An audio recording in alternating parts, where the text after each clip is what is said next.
Bom dia a todos, bom dia a todas, bom dia para você que nos assiste pela Pop TV em Sobradinho e Porto Alegre ou nos escuta pela Cultural FM em Santa Catarina e no Rio Grande do Sul. Sejam muito bem-vindos e bem-vindas a mais um ICL Mercado Investimentos. Hoje, terça-feira, dia de cumprir aí as dívidas e pagar as dívidas que eu tô com vocês. Vamos falar de varejo. Vamos falar de BCBR também, entender essa dinâmica da economia que está já sendo afetada em alguns aspectos pela taxa de juros, mas que ainda mostra alguns fôlegos residuais em relação à atividade econômica. Vamos falar também de um ano de mandato de Trump, porque depois de um ano de governo, agora ele veio com essa nova história de anexar, comprar a Groenlândia, também falou postou figurinhas ali, imagens conquistando o Canadá, e isso já deixou aí bastante desconforto. Então a gente vai falar sobre esse primeiro ano, quase como um balanço do que aconteceu, porque foi um ano muito intenso se a gente pensar em relação ao governo Trump e todas as reviravoltas e mudanças, vai e voltas que já aconteceram nesse mandato. Além disso, vamos falar do fechamento e responder às dúvidas que chegaram para a gente, mas calma, que isso é assunto para daqui a pouquinho. Já vamos passar pela nossa agenda, que já adianto, está bastante esvaziada, não é uma agenda cheia de indicadores, inclusive ela acaba bem cedo, então uma agenda que não traz muitas novidades e deve ser que nem ontem, uma agenda que não traz muitos condutores, que deixa o mercado mais suscetível, vulnerável e dependente de outras notícias, de outros aspectos políticos, geopolíticos, internacionais. Então vamos ver o que já saiu aqui na nossa agenda, porque às 4 horas toda vez, né? Às 4 horas da manhã na Alemanha saiu o PPI de dezembro. Toda vez eu vou falar Alemanha e falo 4 horas da Alemanha, misturo manhã com a Alemanha. Então aqui trava a língua logo no primeiro horário da agenda, às 6h45 no Reino Unido. Quem falou foi o Andrew Bailey, ele é vice-presidente do Banco da Inglaterra, na verdade, presidente da Inglaterra, e o vice-presidente da Inglaterra, o Dave Hensley, participaram ali do Comitê de Tesouro Britânico. Aqui também meio segundo plano, não deve ter muito barulho nessas falas. Às 7 horas da manhã na Alemanha, agora falei direitinho, índice de expectativas econômicas de janeiro já foram divulgadas. E às 8 horas aqui a gente tem FGV divulgando IPCS, capitais da segunda quadricemana. Bastante também segundo plano, não deve ser um dado que vai fazer muito barulho, não deve ser um dado que vai conduzir mercado, até porque a gente está falando de um IPC, um índice de preço ao consumidor semanal das capitais. Não é nem o semanal Brasil. Então um dado aí de menor relevância na agenda.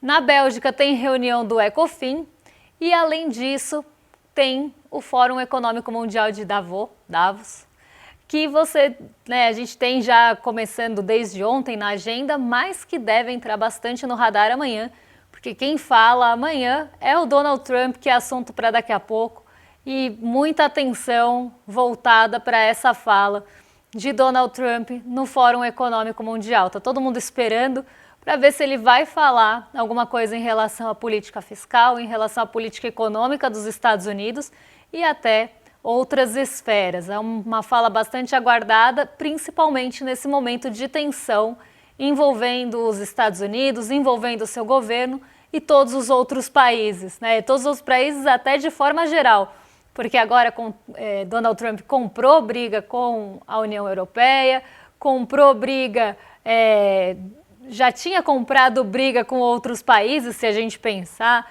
né, nas tarifas, jogou as tarifas lá em cima para a Índia, por conta do óleo russo, vem atacando o próprio Banco Central. Então é um governo de ataques, é um governo de ameaças, mas eu também não vou entrar muito nesse assunto, porque senão eu vou adiantar o nosso assunto daqui a pouco de um ano de governo Trump. Vamos já falar do fechamento, porque também foi um fechamento bastante devagar. Foi um dia muito moroso ontem na Bolsa.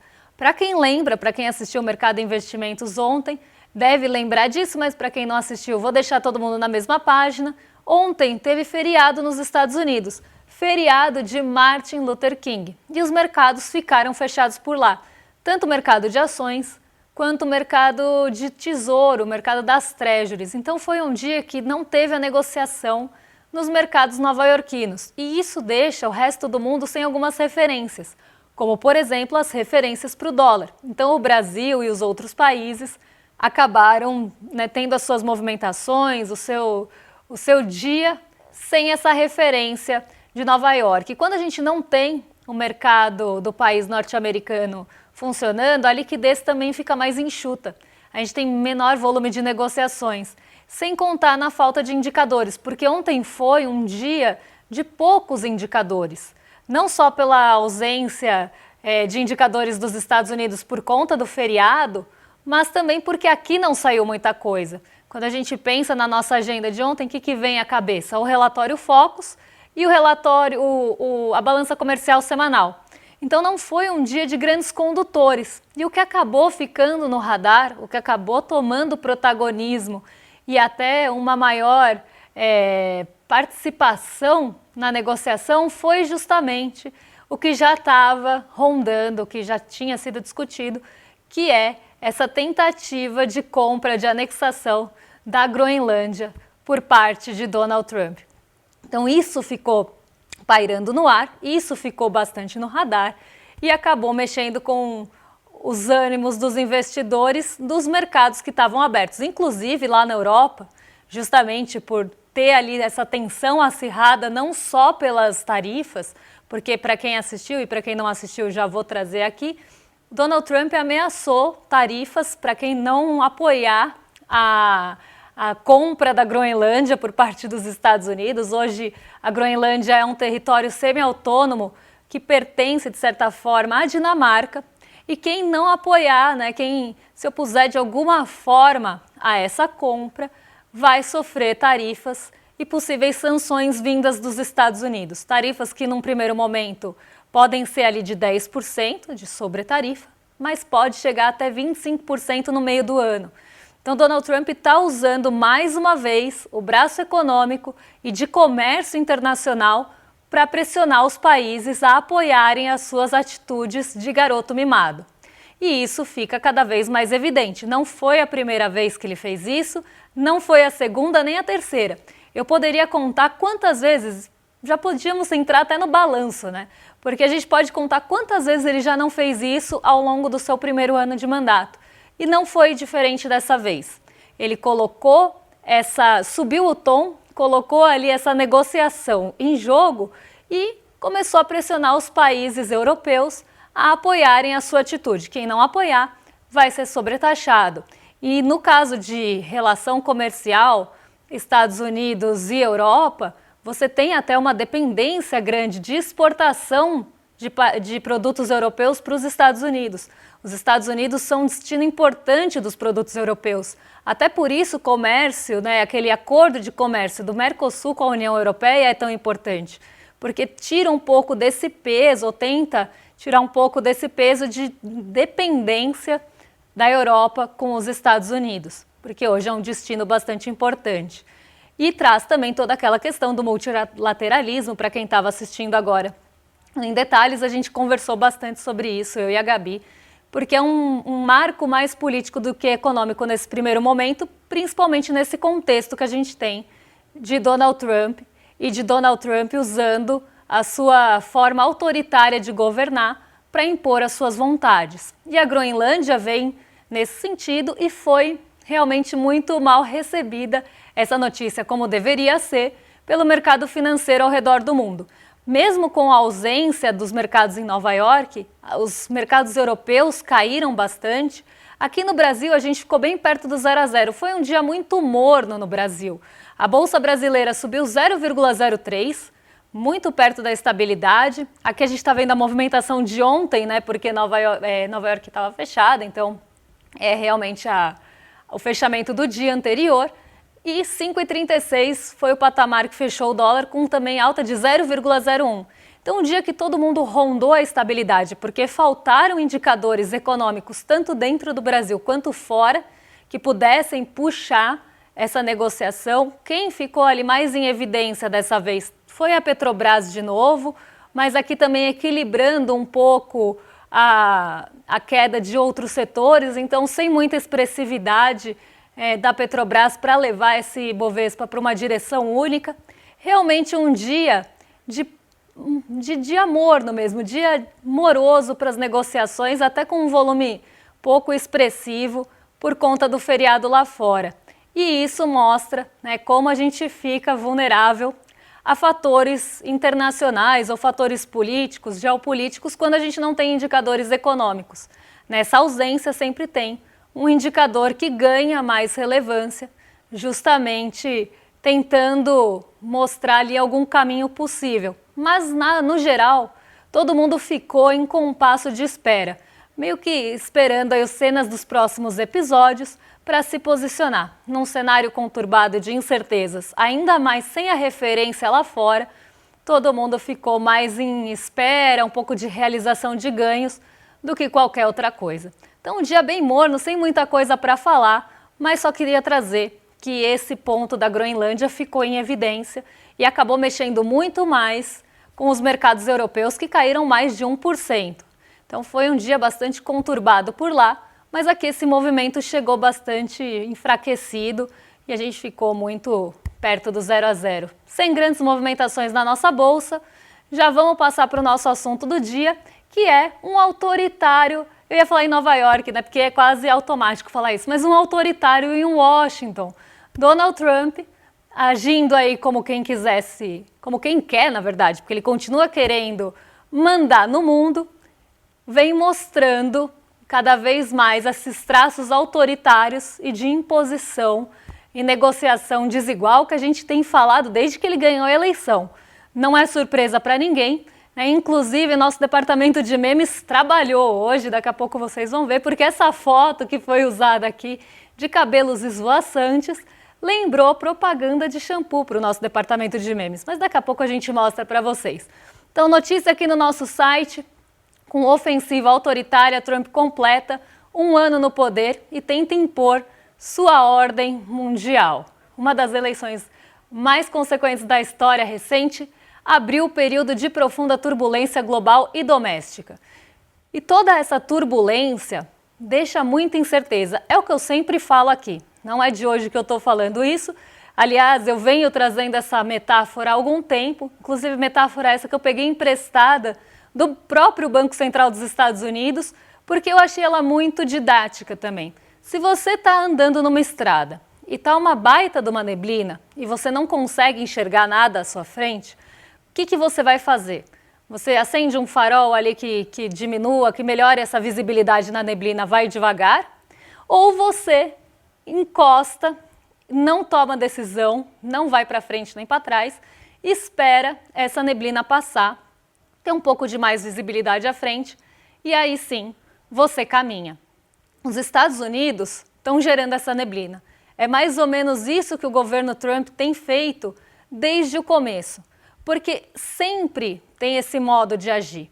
Coloca uma situação primeiro desigual de negociação, levanta o tom, acaba levantando e subindo cada vez mais esse tom para fazer com que as pessoas aceitem essas condições desiguais de negociação para servir aos interesses dos Estados Unidos. Então, desde o começo a gente tem falado disso, dessa negociação desigual, dessa negociação como se fosse de cima para baixo, em um tom de desigualdade também, não só um tom elevado, mas em uma desigualdade com outros países, como se fosse uma conversa de você aceita meus termos e condições para que eu não puna mais o seu país. E isso vem escalando em uma velocidade muito rápida, afinal a gente está falando de 1 ano de governo Trump. E olha quanta coisa já aconteceu. O tarifaço foi um exemplo disso, esse tarifaço que começou com tarifas, inclusive, injustificadas em muitas das ocasiões, em muitas das situações, inclusive aqui do Brasil. O Brasil começou com uma tarifa adicional de 50%, a maior de todas elas. Estou tentando me ajustar aqui na cadeira sem cair no ar. Então, a gente começa com a tarifa de a maior tarifa entre os países, sem nenhuma justificativa plausível econômica para isso. E aí Donald Trump começa a usar suas justificativas políticas, mas que também não se sustenta. Olha aí o Donald Trump propaganda de shampoo. O departamento de memes achou os loiros radiantes aí de Donald Trump. Já pode fazer propaganda de shampoo se der tudo errado. Se você quer um cabelo loiro mais luminoso, você ativa os seus reflexos dourados. E aí a gente tem os reflexos dourados de Donald Trump esvoaçantes aí na sua foto, contrastando com o seu tom de pele laranja de bronzeamento artificial. Mas vamos voltar aqui à nossa condição desigual de negociação. Então Donald Trump começa a usar o tom político para justificar as tarifas, aqui no nosso caso de Brasil, falando que era uma ditadura da toga no Brasil, que a família Bolsonaro estava sendo perseguida, e ele sempre usa isso. Inclusive, foi atrás de bancos nos Estados Unidos, dizendo que esses bancos perseguiam pessoas cristãs. Então, Donald Trump usa normalmente as pessoas, usa as situações para se favorecer. Ele fez a mesma coisa com a Sydney Sweeney, e a gente passou um programa todo falando sobre isso. Ele usa as pessoas para suas negociações, para suas justificativas, para seus interesses. Quando essas pessoas deixam de ser interessantes e deixam de ser ali uma carta na manga para ele, ele vai descartar da mesma forma que ele usou. Fez isso com a família Bolsonaro e fez isso com tantos outros atores que a gente poderia pensar aqui nesse palco de encenação de Donald Trump nas suas justificativas. E essas justificativas, elas não se sustentam, porque no caso do Brasil, não tinha ditadura da toga, inclusive ele impõe ali a Lei Magnitsky, Alexandre de Moraes e depois a sua família, dizendo ali que era uma ditadura do judiciário na figura de Alexandre de Moraes, depois isso cai por terra. Então a gente vê que existe toda essa pressão, essa tentativa de pressionar os países e de negociar de forma desigual para conseguir o que ele quer. E o que ele quer, na verdade, não é acabar com a ditadura da toga no Brasil, não é levar a democracia para lugar nenhum. O que ele tem de interesse vai depender de país para país. No nosso caso aqui, tem uma série de interesses. O Brasil tem um território vasto e rico em terras raras. O Brasil estava ali num embate com Big Techs. Big Techs apoiaram Donald Trump. Brasil é um dos maiores, na verdade, a China é um dos maiores parceiros comerciais aqui do Brasil. E a gente faz parte dos BRICS. E os BRICS também estavam pensando em negociações ali com moedas alternativas ao dólar. Então, nessa frase aqui, já peguei uma série de justificativas mais plausíveis e que são interesses de Donald Trump, de verdade. Então, acabar, enfraquecer os BRICS, minar qualquer negociação ou tentativa de negociação fora do dólar, afinal a hegemonia do dólar é importante para a manutenção da hegemonia dos Estados Unidos, não só economicamente, mas geopolítica e politicamente de forma geral. Então, a gente tem essa tentativa de minar qualquer negociação fora do dólar. Tem toda a questão das Big Techs, dos embates com as Big Techs aqui no Brasil, sem contar as terras raras, a Amazônia. A gente pode pensar em uma série de questões geográficas, geológicas aqui do Brasil que interessam aos Estados Unidos. Então, a gente tem as justificativas plausíveis para isso, mas ele coloca uma outra coisa na frente como desculpa. A mesma coisa aconteceu com a Índia. E olha que a Índia tem algum afinamento ali, tem um pouco de afinidade ideológica com os Estados Unidos. Mesmo assim, isso não foi suficiente, porque a partir do momento que algum interesse ficou ameaçado em relação à Índia, que também participa dos BRICS, o Donald Trump colocou tarifas altíssimas à Índia, que já tinha aceitado negociar. Diferente do Brasil, que não tinha baixado a cabeça ainda e disse que ia levar adiante a sua soberania, a Índia já tinha aceitado negociar com Donald Trump. Isso também não foi suficiente. Assim que entrou a questão do óleo russo no meio do caminho, ele subiu o tom com a Índia também. E agora vem forçando essa barra, que não é gostar do Donald Trump, mas vem forçando essa barra de negociação em relação à Groenlândia.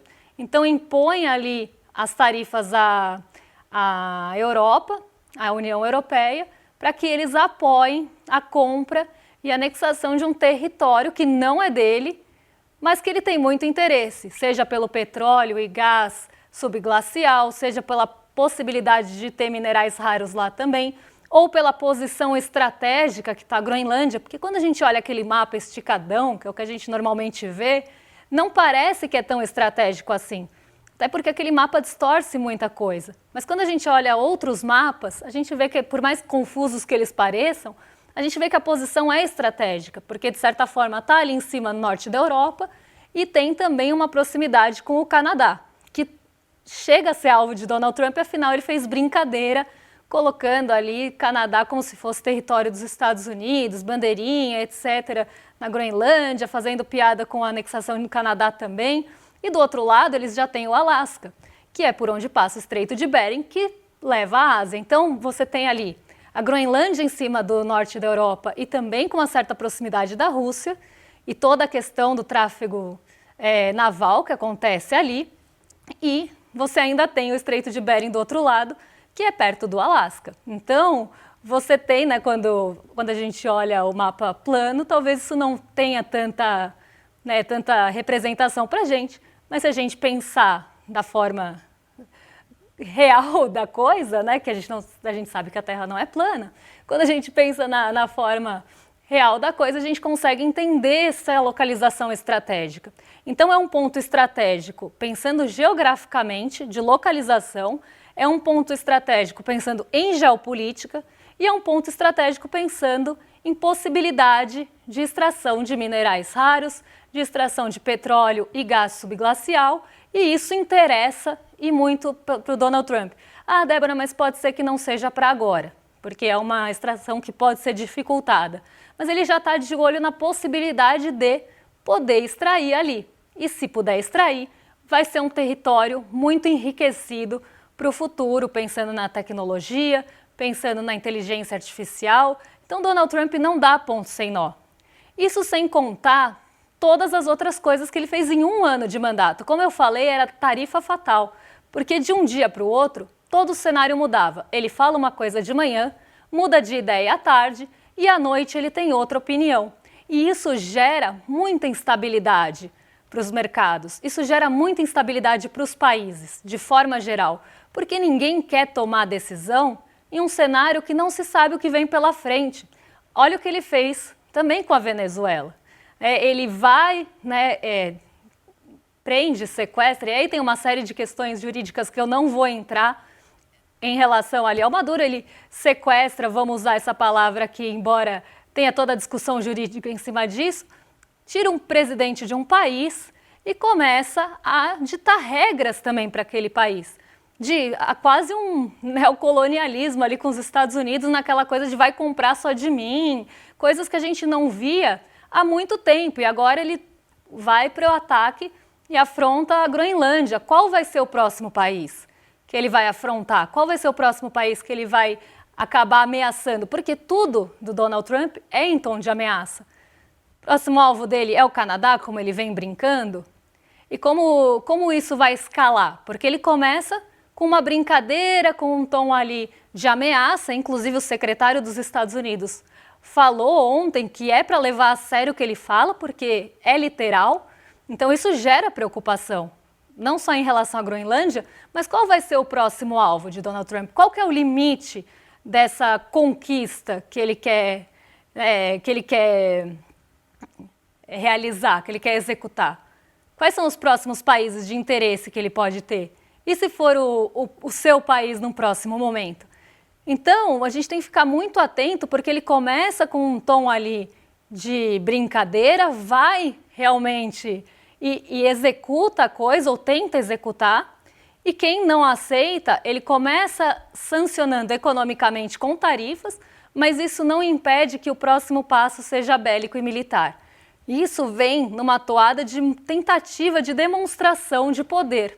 Donald Trump vem tentando demonstrar poder, não só econômico, para tentar manter essa hegemonia estadunidense e também do dólar, mas dando recados diretos a outros países, como a China, como a Rússia. Então, Donald Trump tem esse modo de operar e ele vem utilizando isso durante o seu primeiro mandato. E a gente poderia citar vários exemplos e o mercado de investimento teria 3 horas se eu fosse analisar cada uma das ações de Donald Trump. Mas aqui eu estou fazendo um resumo para mostrar essa escalada e a velocidade dessa escalada e dessa subida de tom, porque isso precisa ter limite. Qual é o limite? Quando as pessoas vão começar a questionar de fato o que ele está fazendo e colocar um limite no garoto mimado laranja de cachinho, né? Nem cachinhos, né? De cabelos esvoaçantes dourados aí. Então a gente precisa pensar sobre isso porque a gente está falando de geopolítica, a gente está falando de interesses e nesse caso Donald Trump só está preocupado em defender os seus próprios interesses.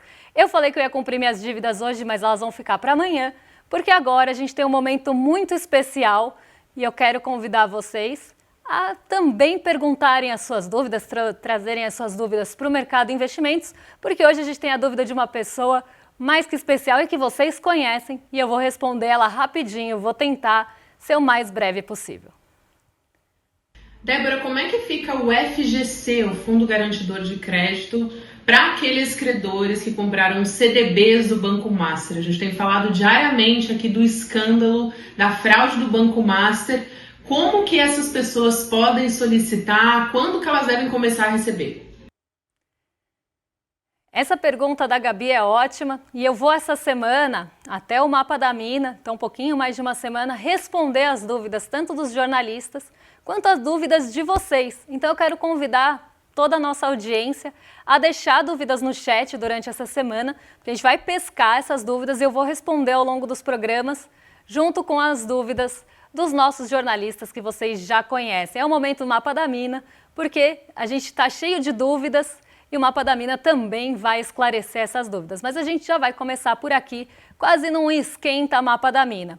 E a pergunta da Gabi ela é muito boa, porque o FGC, inclusive, começou a pagar, né, autorizou o pagamento no final de semana e agora vem pagando aí no prazo estipulado as dívidas, né? Vamos pensar assim, o ressarcimento do FGC para quem tinha CDB do Banco Master, para quem tinha qualquer crédito privado coberto ou depósitos, enfim, no Banco Master. O que está coberto pelo FGC é até 250 mil por CPF. Então, que tem ali os seus recursos no Banco Master. Mas o que eu queria chamar a atenção para isso são 2 pontos.